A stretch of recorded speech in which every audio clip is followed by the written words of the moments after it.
എന്നൊക്കെ പ്രണയത്തിൽ കാമംഗലത്തി പാടിയ പ്രണയനായകന്മാർ.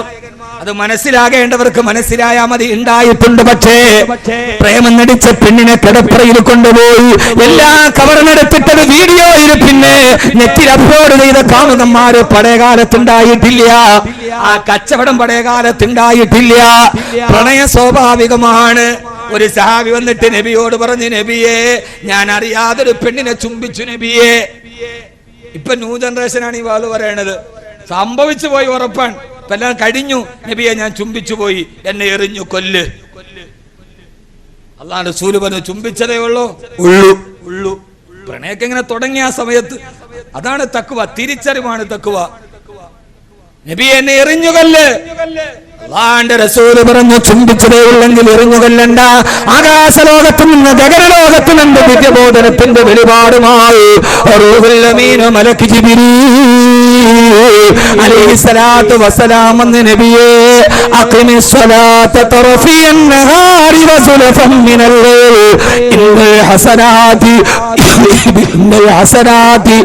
യുദഹിബിന സയ്യാത് ദാലിക ദിക്റാ ലിസാകിരീൻ. 5 വഖത്ത് നിസ്കാരം കൃത്യമായിട്ട് അനുഷ്ഠിക്കാൻ പറയ നബിയെ.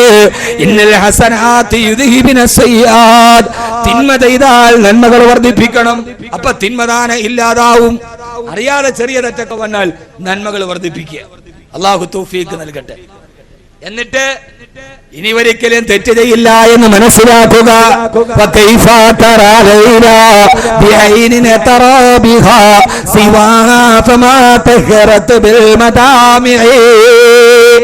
മജ്നൂൻ പാടിയതാണ്, ഞാൻ എന്റെ കണ്ണുകൊണ്ട് ലൈലയല്ലാത്തൊരു പെണ്ണിനെ കണ്ടാൽ, ലൈലയല്ലാത്തൊരു പെണ്ണിനെ ഞാൻ എന്റെ കണ്ണുകൊണ്ട് കണ്ടാൽ എന്റെ കണ്ണിന് അഴുക്കായി പോയി, ഞാൻ എന്റെ കാമുകിയെ വഞ്ചിച്ചു പോയി. ഇനി എന്റെ കണ്ണുകൊണ്ട് ലൈലയെ കാണണമെങ്കിൽ ആ കണ്ണ് ഞാൻ കണ്ണുനീര് കൊണ്ട് കഴുകി ശുദ്ധിയാക്കണം. എന്നാലേ പിന്നെ എന്റെ കണ്ണുകൊണ്ട് ലൈലയെ കാണാൻ പറ്റൂ.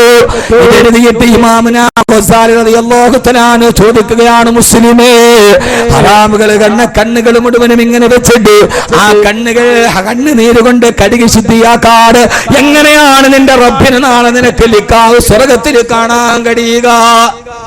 ഇമാമുന ഗസാലി ചോദിച്ച് കരഞ്ഞങ്ങട് കഴുകണ്ടേ, എന്നിട്ട് അല്ലാഹനെ കാണണ്ടേ, തഖ്വയോടെ ജീവിക്കണ്ടേ. ഇതിനാണ് തആവുൽ ഖദ മുമ്പിലോട്ട് വെച്ച തഖ്വ. ഈ സംഘടനയുടെ ചുരുക്കപ്പേര് തന്നെ തഖ്വ എന്നാണ്. അല്ലാഹു ആ തഖ്വ നമുക്ക് നിലനിർത്തി അനുഗ്രഹിക്കട്ടെ. ആമീൻ പറയും മനുഷ്യന്മാരെ, ആമീൻ പറഞ്ഞില്ലേ? അല്ലാഹു തഖ്വ നൽകി അനുഗ്രഹിക്കട്ടെ. അല്ലാഹു തഖ്വ നൽകി അനുഗ്രഹിക്കട്ടെ. തെറ്റ് ചെയ്തിട്ട് അത് തെറ്റാന്ന് മനസ്സിലാക്കി അല്ലാഹുവിലേക്ക് അടുത്തവനാണ് വലിയ പ്രതിഫലത്തെ കുറിച്ച് ഖുർആൻ പറഞ്ഞത്. നിസ്കരിക്കുന്നവർ നേരെ സ്വർഗ്ഗത്തിൽ പോകുന്നതാണ്. നോമ്പ് പിടിക്കുന്നവർ നേരെ സ്വർഗ്ഗത്തിൽ പോകും. സദഖ ചെയ്യുന്നവർ മുത്തഖീങ്ങൾ സ്വർഗ്ഗത്തിൽ പോകുന്ന അവസ്ഥ ഖുർആൻ പറഞ്ഞിട്ടുണ്ട്. ഇത് ന്യൂ ജനറേഷന് വേണ്ടി മാത്രം.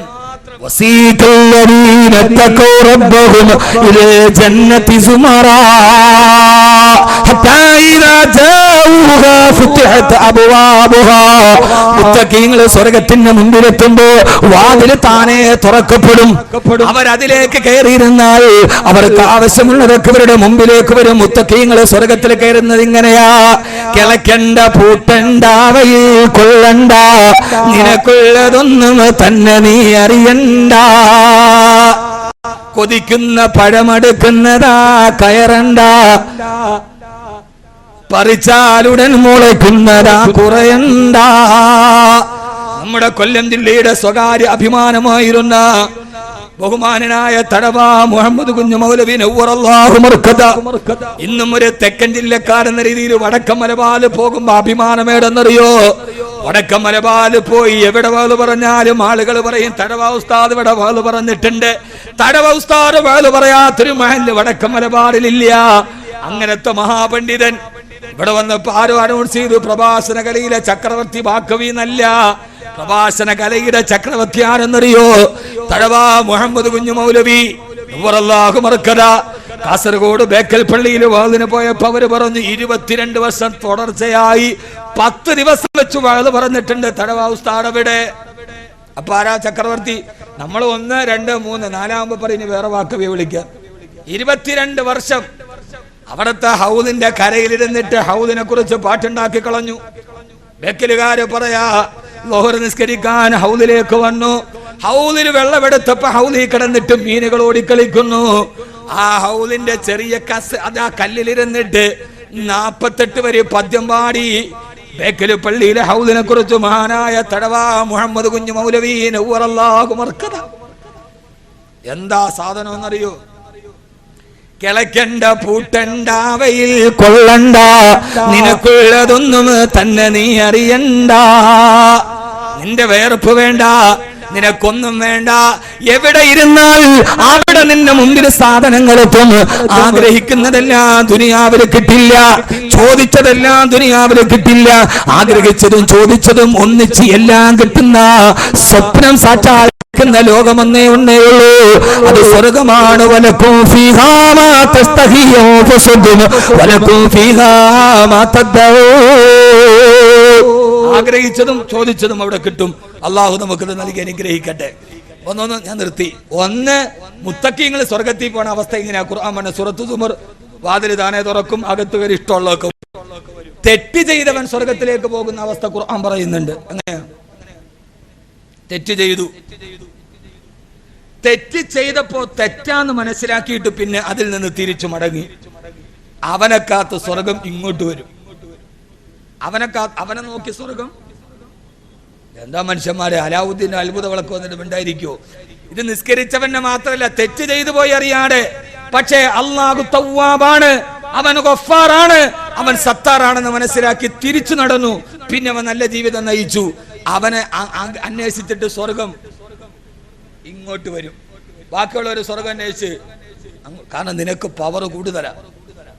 തെറ്റ് ചെയ്തവൻ അതിൽ നിന്ന് മാറി വരുന്നത് പവർ കൂടുതലാണ്. ഖുർആൻ ഇതൊന്നും ബാക്കി വെളിയിൽ നിന്നല്ല. ഖുർആൻ وَأُزْلِفَتِ الْجَنَّةُ لِلْمُتَّقِينَ غَيْرَ بَعِيدٍ هَذَا مَا تُوعَدُونَ لِكُلِّ أَوَّابٍ حَفِيظٍ. وَأُزْلِفَتِ الْجَنَّةُ സ്വർഗ്ഗത്തെ വലിച്ചു കൊണ്ടുവരും. നരകവും അങ്ങനെ തന്നെയാണ്. അന്നേ ദിവസം തമ്മാടികളുടെ അടുക്കിലേക്ക് നരകത്തെ വലിച്ചോണ്ടുവരും. സ്വർഗം വലിച്ചോണ്ട് വരും. സലാസത്തും തഷ്താഖു ഇലൈഹിമുൽ ജന്ന എന്ന് നബി സല്ലല്ലാഹു അലൈഹി വസല്ലമയുടെ ഹദീസ് ഉണ്ട്. ചില ആളുകളെ സ്വർഗം ആഗ്രഹിക്കും. നമ്മൾ സ്വർഗത്തെ ആഗ്രഹിക്കും, സ്വർഗം ചില ആളുകളെ ആഗ്രഹിക്കും. അല്ലാഹു അക്കൂട്ടത്തിൽ പെടുത്തട്ടെ. വഉസ്ലിഫത്തിൽ ജന്ന, സ്വർഗം നമ്മുടെ അടുക്കലേക്ക് വലിച്ചോണ്ട് വരും. എന്നിട്ട് സ്വർഗം വരെ നിന്നെ ഞാൻ കാത്തിരിക്കുകയാണ്. അല്ലാഹുമ്മ ജഅൽനാ മിൻഹും. അല്ലാഹുവേ ഞങ്ങളെ അതിൽ പെടുത്തി അനുഗ്രഹിക്കണേ. അല്ലാഹുവേ അവരാരാണ്? അവർക്ക് 3 ഗുണങ്ങൾ ഉണ്ടാവണം. അതോടുകൂടി നമ്മുടെ വാൾ അവസാനിപ്പിക്കുന്നു.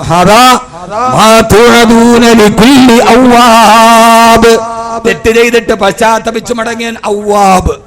2, ഹഫീലുൻ, തെറ്റ് ചെയ്തു മടങ്ങി. ഹഫീലുൻ, പിന്നെ സൂക്ഷ്മതയോടെ ജീവിച്ചു, പിന്നെ ആ തെറ്റിലേക്ക് തിരിച്ചു മടങ്ങിയിട്ടില്ല. ഇതേപോലെ തലേ തുണി ഇടൂലായിരുന്നു, ഇടാൻ തീരുമാനിച്ചു. പിന്നെ ഇട്ട് കഴിഞ്ഞ് കുറെ കഴിഞ്ഞപ്പോ ആരോ പറഞ്ഞു പ്രായം കൂടുതൽ തോന്നുന്നു. പിന്നെ അത് ഊരിട്ട് വീണ്ടും പർദ്ദയൊക്കെ ഇട്ടു, മക്കനെയൊക്കെ ഇട്ടു. അപ്പൊ വീട്ടിൽ പോയപ്പോ നാത്തൂമാരാ പറഞ്ഞ അയ്യേ താത്താക്ക് വയസ്സ് കൂടുതൽ. എന്നാ പിന്നെ അത് ഊരിട്ട് വീണ്ടും മടങ്ങിയിട്ടില്ല. അവർ അതിൽ തന്നെ ഉറച്ചു. ചില ആളുകളുണ്ട് പർദ്ദയൊക്കെ ആക്കും, പിന്നെ കഴിയുമ്പോൾ ആരോ പറയും ഓ വേണ്ടായിരുന്നു, ഒരു 5 വയസ്സ് കൂടുതൽ തോന്നുന്നു. പടച്ചോനെ തേച്ച ക്രീമല്ല നിഷ്ഫല, വീണ്ടും തിരിക്കും. തിരിവില്ല, അവരതിൽ തന്നെ നിന്നു. കാരണം അവരെ ഭയപ്പെട്ടത്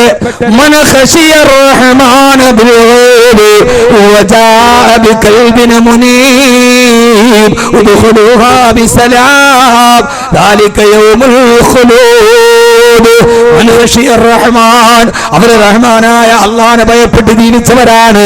അവര് സ്വർഗത്തിലേക്ക് പോയപ്പോ അള്ളാഹു പറഞ്ഞു നിങ്ങൾ സമാധാനത്തോടെ സ്വർഗത്തിലേക്ക് കടക്കുക. അള്ളാഹു അങ്ങനെ കേട്ട് സ്വർഗത്തിലെത്തുന്ന മുത്തഖീങ്ങളിൽ അള്ളാഹു നാം ഏവരെയും ഉൾപ്പെടുത്തി അനുഗ്രഹിക്കുമാറാകട്ടെ. അള്ളാഹു ഉൾപ്പെടുത്തി അനുഗ്രഹിക്കുമാറാകട്ടെ.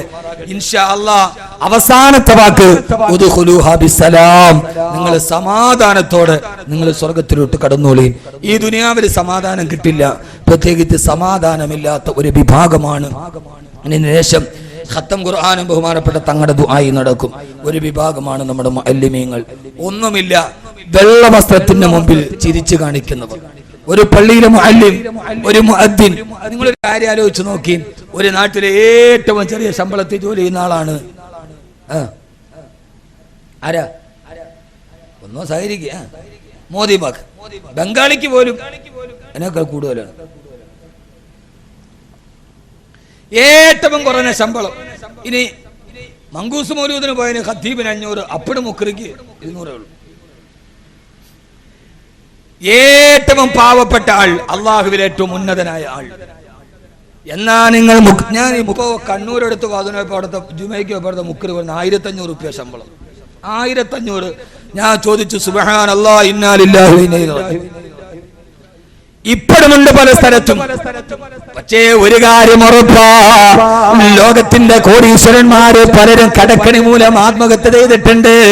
അവര് വീട് വിട്ടോടിയിട്ടുണ്ട്. പക്ഷേ ലോകത്തിലെ ഏറ്റവും ചെറിയ ശമ്പളത്തിൽ ജോലി ചെയ്യുന്ന മുക്രിക്കാക്ക കടക്കണി വന്നിട്ട് ആത്മഹത്യ ചെയ്തതായിട്ടൊരു പത്രത്തിൽ ഇന്നേ വരെ വാർത്ത വന്നിട്ടില്ല. ഓരിടത്തും ഏറ്റവും ചെറിയ സേവനത്തിന് ജോലി ചെയ്യുന്ന മുഅല്ലിമീങ്ങൾ കടക്കണി മൂലം ആത്മഹത്യ ചെയ്തു എന്ന് ഇന്നവരെ കേട്ടിട്ടില്ല. കാരണം അല്ലാഹു അവർക്കൊരു ബറക്കത്ത് നിശ്ചയിച്ചിട്ടുണ്ട്. അതിനാണ് ഈ ഇൽമിന്റെ പവർ നിലനിൽക്കുന്നത്. ഇന്നവരെ ഒരു പള്ളിയിലെ മുക്രി, ഒരു പള്ളിയിലെ മുരിയാർ, ഒരു മുഅല്ലിം കടക്കണി വന്നിട്ട് ആത്മഹത്യ ചെയ്തു നിങ്ങൾ വാർത്ത കേട്ടിട്ടുണ്ടോ? ഉണ്ടോ? ഇല്ല. തൃശ്ശൂരിൽ ആത്മഹത്യ ചെയ്ത ആളുടെ പേരിൽ 18 കോടിയുടെ സ്വത്ത് അപ്പോഴും നിലവിൽ നിലനിൽക്കുന്നുണ്ട്. കാരണം അള്ളാഹു ആ സമൂഹത്തിന് ഒരു ഈമാനിന്റെ പവർ കൊടുത്തിട്ടുണ്ട്. ആ പവറിലാണ് ഇന്ന് നിലനിൽക്കുക. നാളെ അള്ളാഹു ഇത് മാറ്റിത്തരുമെന്ന നിലനിൽപ്പിന്റെ പേരിൽ അള്ളാഹു ഇതിനെ സ്വീകരിക്കുമാറാകട്ടെ. എന്റെ പ്രിയപ്പെട്ട സഹോദരങ്ങളെ, ഈ ഒരു സമൂഹത്തിന്റെ അവസ്ഥ മനസ്സിലാക്കാനാണ് ഈ അടുത്ത സമയത്ത് തൊടുപുഴയിൽ ഇബ്രാഹിം മൗലവി എന്ന മൂവാറ്റുപുഴക്കടുത്ത് നമ്മുടെ ഒരു പ്രിയപ്പെട്ട സഹോദരൻ, അള്ളാഹു അദ്ദേഹത്തിന് ആഫിയത്തും ആരോഗ്യവും നൽകി അനുഗ്രഹിക്കുമാറാകട്ടെ. അദ്ദേഹത്തെ മരണപ്പെട്ടു പോയ ഭാര്യക്കും മകൾക്കും അള്ളാഹു പരലോകം വിശാലമാക്കി കൊടുക്കട്ടെ. അപകടത്തിൽ ഭാര്യ മരിച്ചു, മകള് മരിച്ചു. ആ മനുഷ്യന്റെ കൺമുമ്പിൽ അവരുടെ മൃതദേഹം ലോറിയുടെ അടിയിൽ കിടന്നു. വലത്തെ കൈ അദ്ദേഹത്തിന് നഷ്ടപ്പെട്ടു പോയി.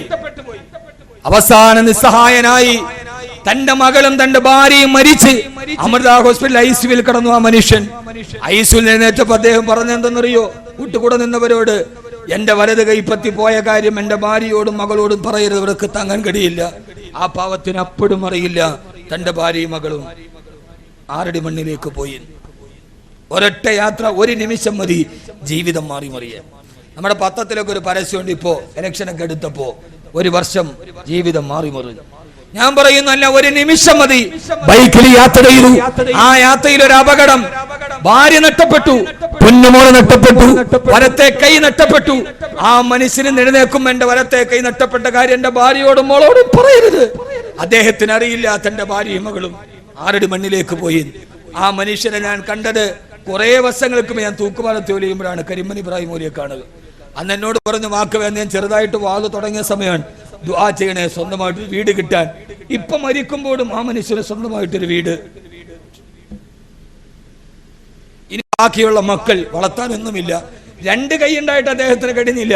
ഒരു കൈയുമായി അള്ളാഹുവിന്റെ പരീക്ഷണത്തിൽ നിൽക്കുമ്പോൾ ആ മനുഷ്യൻ എവിടേക്കാണ് പോവുക? എന്റെ പ്രിയപ്പെട്ട സഹോദരങ്ങളെ, ധാരാളം നിങ്ങൾ സഹായിച്ചിട്ടുണ്ട്. നമ്മുടെ മക്കൾ, നമ്മളെ കുറിച്ച് നമ്മുടെ മക്കളെ പഠിപ്പിക്കുന്ന ഈ മുഅല്ലിമീങ്ങൾ, അവരെ സഹായിക്കൽ നമ്മുടെ ബാധ്യതയാണ്. അല്ലാഹു സുബ്ഹാനഹു വ തആല സ്വീകരിക്കുമാറാകട്ടെ. റബ്ബ് സുബ്ഹാനഹു വ തആല എല്ലാവിധ ഐശ്വര്യവും നൽകി അനുഗ്രഹിക്കുമാറാകട്ടെ. എല്ലാവരും ഈ മഹത്തായ പ്രസ്ഥാനത്തോട് സഹകരിക്കുകയും